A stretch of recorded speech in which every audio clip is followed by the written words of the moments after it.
And listen, I get it. I understand people deal with legalism, and that's what attracts them to a more radical interpretation of grace.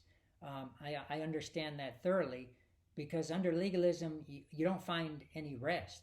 You feel like because you're wearing this natural body, that because you still so have desire for sin, that you feel like you're never accepted before God. You can't even sit and watch TV because, I should be reading my Bible. You can't, even have a Coca-Cola because you think, well, if it's pleasurable to me to have a Coke because I like the taste, well, that must mean that I'm doing something wrong. So therefore, I should just have water. You can't sit down and watch even a clean television program because, I should be praying. So I understand legalism as that driving force for you to gain acceptance. And when someone comes along and says, you don't have to live that way, immediately you feel a rest and a comfort. And you say, oh my gosh, this is what I was looking for.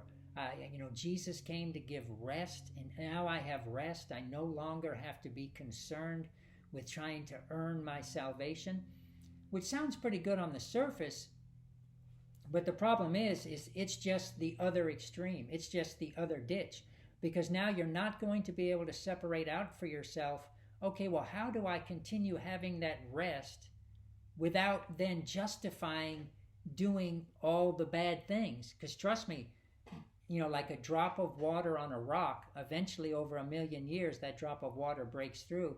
So what's going to happen is the first couple days or weeks, maybe even months, you're going to feel a kind of relief because you don't have to struggle trying to earn your righteousness before God.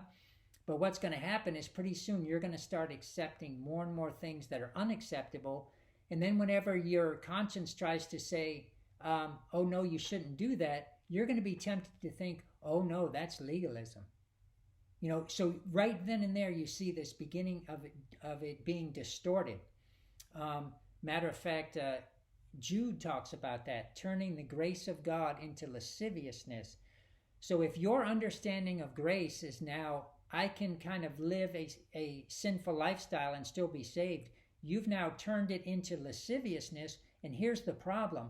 When anybody comes to you like myself and preaches righteousness, not legalism, but righteousness, you're going to look at me from your lascivious point of view that you're calling grace, and you're going to see me as the legalistic one. And you're going to be stuck in a world of condemnation where all you see is everything in the scope of legalism versus a lasciviousness, but you're calling it grace. It's like thinking you're in the perfect center, judging accurately what's to the left and what's to the right. But if you're way off in left field, thinking you're at the center point, then your whole compass is going to be off and you can't judge these things.